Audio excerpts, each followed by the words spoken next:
Omwaifu afunye omusajja omupya byonna bikuleetedde maaso awo binyuma obyerabiddeko. Mado aweerezza omwaifu ebigambo bye ebisembyeyo byennyamiza bikwasa ennaku byonna maaso awo bikuleetedde nga kw'otadde n'olutalo lwa Phoebe wamu ne Ashakama bw'atyo naye avuddeyo n'atabukira abeeyita bataata lubuto abeesiba ku mwana we nti be bannannyini lubuto oba be bataata lubuto lwe yeetisse. Bw'atyo n'ayongera okutegeeza abafaani be nti tannaba kuzaala, ebitambula mu byenzaala basala busaze mugambo. Wasize otya wasibye otya gwe n'omulungi ampuliriza Ocean Media Call subscribe for more updates, like, share and comment. Tagala buli okunyiga notification bell obenga notified buli nteekawo video empya.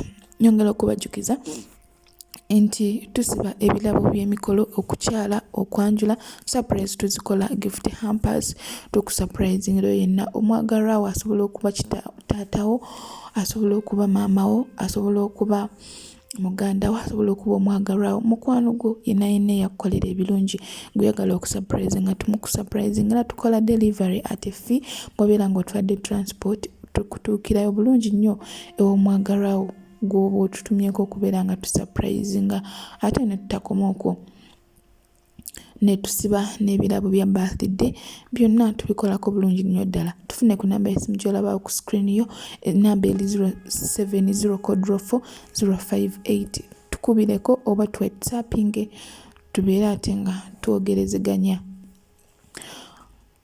Ntandise n'olutalo lwa Phoebe wamu ne Ashakama. Luno olutalo luvudde mabega ddala okuva mu mwaka gwa 2022. Jjukira nti Ashakama ne Phoebe baali ba mukwano bonna nga bavudde ku kyeyo.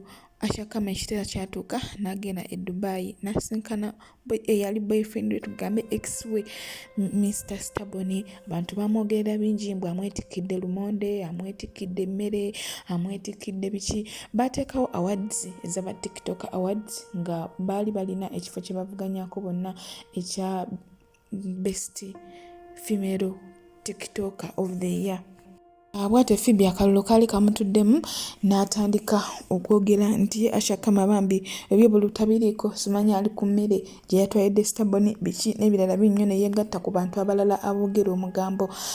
Ashakama n'anyiga ye n'agamba nti ye omuntu alina entondo tasobola kubeera ng'omuntu abadde mukwano gwe yeegasse ku balala abamwogerera omugambo naye n'asalawo ayogere bw'ati. Ashakama yansalawo okusirika n'asirikira ddala.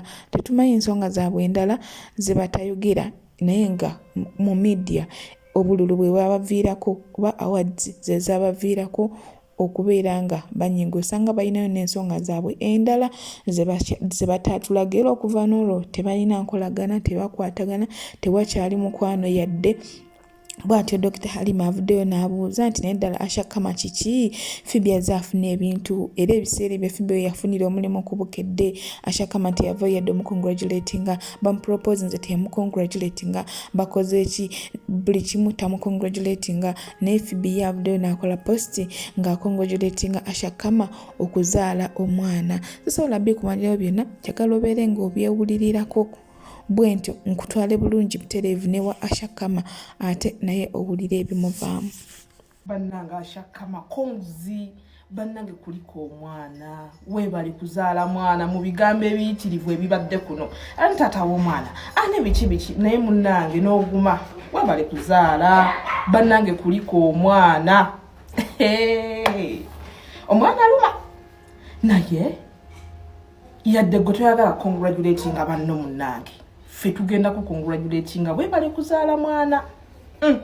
Omuntu watakulisa mwana aba mubi nnyo naye kambuze mwewalana biki ne Phoebe n'afuna omusajja gwe n'osalawo wanike posti ogambe nti tukukako congratulating okusanyukirako abalala naye munnange oli muzibu oba mwewalana biki kisebo kyo bambi kimaama kyakutaddeyo ka posti mbukuliko omwana naye nga oba mwewalana biki naye nga konzi bannange weebali kuzaala mwana omwana nga tweyongeddeyo Ashakama naye yavuddeyo n'ayanukulawo bonna abamwogerera omugambo abeesiba ku mwana we abeefuula bataata b'omwana binyuma obyewuliddeko kambikulagako katini ate tubeere nga tweyongera ew'omuwife n'omuhusband. oba munagamba taata we yani oba taata we yani mumujja kulaba taata we agenda fubutukayo. So just calm down. Yona ino okwekubya ebifaananyi n'abantu nga kibi otuuka ekiseera ne bagamba ono buli gwe weekubyako naye ekifaananyi ne bamukupaatikako nebaleka bamukupaati bannaye mugenda kunnemesa okwekubya ebifaananyi n'abantu mugenda kunnemesa okukola vidiyo naye ani gwe mulemesa nze mugyeyo ebifaananyi by'abantu bye napositinganga ebyo bigoye mwagala mbeeyambulire mu kamera kama wazadde munyampi which is okay yenyampire nenga temwerabira bannange baddiya okumpagirako mugende mumugambe addemu abannyonnyole bulungi what's happening here konna kabeera kuli kakazi omukazi yaneesibako bannange olaba omuntu okwesibako era vidiyo ze woscrollinga buli wali vidiyo zange ateekamu ebigambo n'alyoka abeera nga nsabula n'abeera ngaawo abantu olugambo n'okatulira n'ogamba n'omwana yakajoyininga tikitoko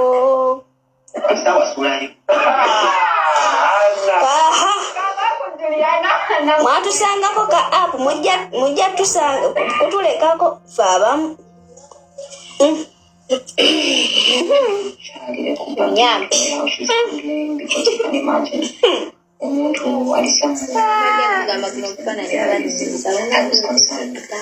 naligeze ebitabo era kyetalo kirumira ngezi gweyagala okundaba nga sigezi esa amatama kwendi bawatsappinga olirawo Diana munedda gagoyi ate bannaye abaana bafango n'engeri gye bawala n'abaana ba Nuupu it's another issue annaye wali abaana bakola ki gulira mwako batugambe muwazadde anti genda yaba ababagambye bajje babannyonnyole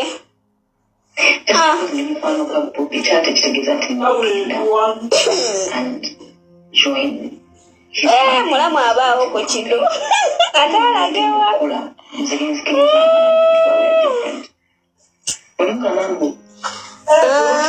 yo katiraba yoli leka mweta leka muyombe yowatigwe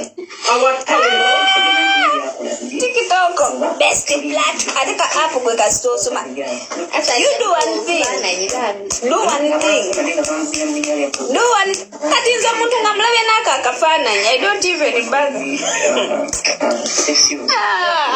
bother tuyongeddeyo n'omwife ex wa Mado Miss Dammam yayingizaawo eggaali empya envuumuulo omusajja omuvubuka envuumuulo birimu ebyerabiddeko nga nkulageko katono ate tubeere nga tweyongerayo ku bubaka Mado bwe yamuweereza obukwasa ennaku. I'm just stubborn. Okay, you can ask me. It's okay. It's okay. Waliwo kakati ndaba ku kitanda ako kati ekyo kitanda kibeera kya Apple.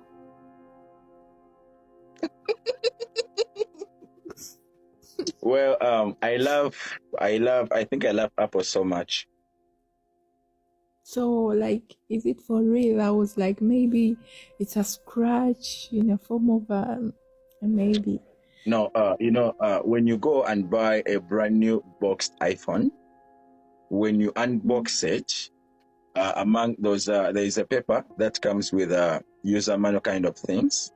So, or in whatsoever new boxed iPhone comes with that sticker. That sticker you're seeing at whatever, like on my bed. So basically, I get those stickers off. I can maybe sometimes put them on my bed, on my car seats, just like that. I just love Apple. Okay. You see even my watch, the Ultra. That is Apple. This is apple. You see it? Mm-hmm. That is also Okay, apple. so So yeah, I love apple so much. Yeah. you wanted to ask something or to say something. Okay. Now, what I wanted to ask you is, now what if maybe one time, you're just maybe like organizing those clothes that you normally put on when you're going to come up with stick with whatever, like those that comedy part skits. And so when your boss finds you like dressed like that, getting ready for the skits, like what do you tell them? And do your bosses go through your TikTok as well? Do they see your videos? Are they your friends on TikTok? Actually, they saw this, my colleague's TikTok. They saw the videos because she posts the video from her TikTok to his Snapchat. I don't know how they Okay. do it, but they saw her videos and called her. And then they told her, delete the TikTok, remove all the videos from your phone. Hey, why? I was like, Why? Timu Mado bakyali banyiivu era beewera nkolokotto nti amaziga Miss Dammam gakaabizza Mado naye ajja gakaaba. Boogedde bingi sobola bikunyonyola bimalayo era binyuma birabiddeko kambikulageko katini ate tube nga tuyongera ku kirala. N'obudde bwamwonoonedde ne sente zamutaddemu nze kyensobola okugambawo like for real kino ekintu kiyinza okubeera nga like emirundi ebiri tuyinza okuba nga tuliawo nga tulowooza nti oba kituufu naye ng'oli ali ku birala ali ku kasente like nga bamupeyinze promoting akayimba sente suubira naawe si bwekiri sente kyeze zirimu okwemoona bannange genda ku live gye baliko genda ku live sente nabyeregedda maama Daniela abaddeyo alabika mwewoda okusinga muli wano mami abirabye essimu nina bbiri deno essimu nina bbiri era kuliko live yaabwe yiino neeno essimu nina bbiri bali ku live bonna beemoola omukyala waguba obuyimba wateekako essimu kaabukube abuyimbe azine naye ajja kusasulira amaziga ga Mado ajja tuba kaseera akole live nga sagala sika soboleko okugundi video tulabe kugundi live tulya njagiraba naye sobola kuvaako ku mujayiika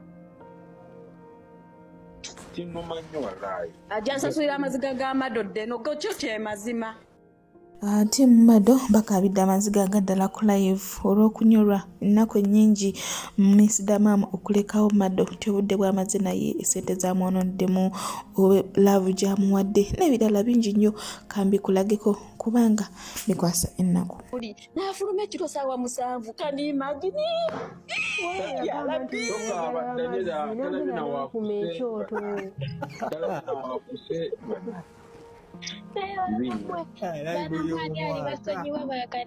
Misa alimba wekiri yani contract yani waddeko n'addayo n'amiitingako Mado ne beekulaakulamuko ebyabwe n'alyoka amwewu n'alyoka akyankalana nako kennyini kagamba wayi kasana aliddemu ne wagenda kangume naye kati agatta ebintu bibbi agatta ebintu agatta obulumi agatta obudde tamwebakangako tamanyi waafuka ebyo byonna bwonoonye omwana abadde ng'alwala ne bamukubira essimu omwana mulwadde ate maama wange talina kino n'aweereza obusente musajja waddu okitegeera obusente ate obwafunye tolaba nti nayo ogwafunye amufunye essaawa zino agenda mutigisayo omwezi gumu Mado byakoze we omwana tagenda bituukako tagenda tutandika kwota olizanda anoonya ku trendinga waneeno ku tikitoko naye twongera omujjukiza nti tikitoko ya alien skin ennyimba ze bagenda zituulamu ye na Miss Dammam tewali luyimba lwe tugenda kupola omumatinga wa Miss Dammam akoze bubi nnyo baana banange mpulira ennaku nze nakaabye awo nno sikaabye nze nakaabye olwa akabye ne comment akabye nagambye ono bamututte ate nga nali ku live nga buli kimu kitegeera nze nakabye nempulira nga n'omugongo gunkuse nempunga nengamba wakati katata kakolaki nengamba wakati kalowooza ki nekana nekasitama nekadiwetinga video kasitamye bannange ate wensikolinga nemulaba bannange mpulira nga nfa naye teri kitagwa bijja kuggwa nga naye weyagambye nti bijja kuggwa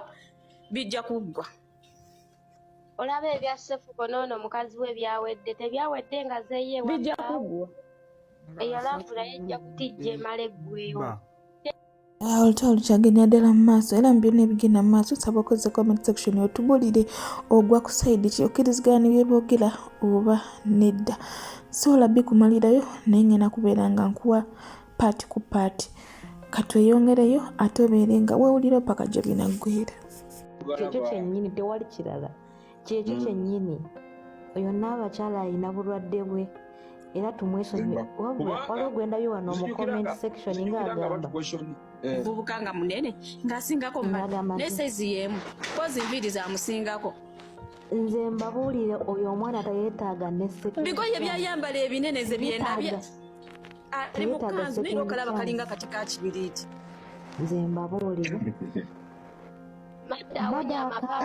akabe gaggweyo amabeere agalinga amapaapaali ga naadisa agawuleke nange twegayiridde tukooye tubadde twegayira miisi tetukuba obuyimba nenkubira miisi essimu nemugamba miisi lwaki okola bwoti ne bwoti tukoze njogera nemiisi era njogera naye nenkubirako Mado nemugamba Mado nagamba kambiwemu obudde ajja kakkana yalabi mukubidde nakaga kunkwata tukooye okumwegayirira wadde nange ndi Kadaama naye tukooye vidiyo muzikoze bakadaama zo tuzikoze naye kati tukooye vidiyo muzikoze baaba naye ng'omanyi ng'omuntu oba omanyi nga woba ozadde omwana w'engeri gy'oba omwagalamu Mado kasesima naddamu naye gy'oba omwagala obange sekuki oba ku fasiti booni omwana oyo asooka bannange mbadde njagala abaana abo nze kasiina laife epitako niwebankoye sikirina nga njagala abaana abo nga bonaboona batula ne bemmoola n'obugambo Mado bwayogera n'owulira nga waawo nkugambye nawe nja kulayivira basaba nga ndaba era temwagala mbakyankalanye nenvayo nengamba kaveeyo nga mulaba muli bakambo mwagala kunyumirwa wabula Mukama tuleetera omusamu tuleetera omukazi omutuufu tuleetera omukazi Allah ajja tuwa omukyala Mukama taata twagala omukazi ategeerekeka Mukama taata twagala omukazi ensonga ziwanvuyidde ddala zigenze ddala wala olw'amaziga abatiimu Mado ge bakaabye bantu beba tebagambye nti bagenda nakugenda ku musawo bafuba okulaba nga baloga Miss Dammam bamusiranye ku kye yakoze Mado n'olowooza babeera tebakisusizzaamu kozesa comment section otuwe endowoozayo ate nga bwenkuwa paati ezisigaddeyo tunaafiirwa omwezi engeri gye bajja okumumenyamu omutima Katonda yekka yamanyi amaziga tugalinde okugasangula naye nze mbabuulire ajja kifuwa akizza munda mwe mulinde ajja kifuwa nze njogadde wano amaziga mwana oli gakaaba Miss Dammam agenda gasasulira nga talina gwe yeebuuzizaako nga talina gwakoze eki ate agambe nti omwana oli amuloga naye nga teri musajja atukyakola naye nga bikolwa bye n'omwana obudde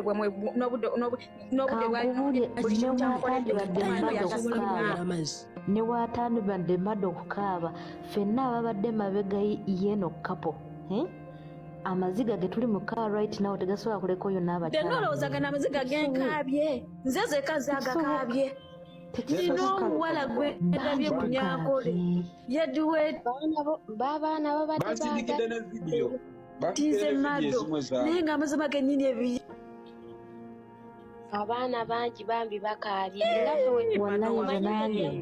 Mado omukyala tubadde tukwagaliza omukyala naye munange bwobwongo bw'abakazi ngaffe we tufiira kwabaana abaana babadde baagala nnyo kape abantu banyiivu naye nsaba okozesa comment section otuwe endowooza paati ezisigaddeyo ngenda kuba nzikuleetera mu paati 2 olw'obuwanvu bwa vidiyo naye nga nebaza bonna abala vidiyo yange to the end nemulaba obulamu nga temubusikipinze mikwano ndi musiimu nsaba katonda bawe kyemusinga okuwagala era kyenkusaba nsaba obeere ng'otukubira ku namba y'essimu tukolere surprise gift hampers tukusibira ebirabo by'okukyala ebirabo bya birthday ebirabo by'okwanjula n'ebirala bingi nnyo dda ku namba yaffe y'essimu gyolaba ku screen yo tetube nga tuyongerayo all channel media ku kyali subscribe for more update.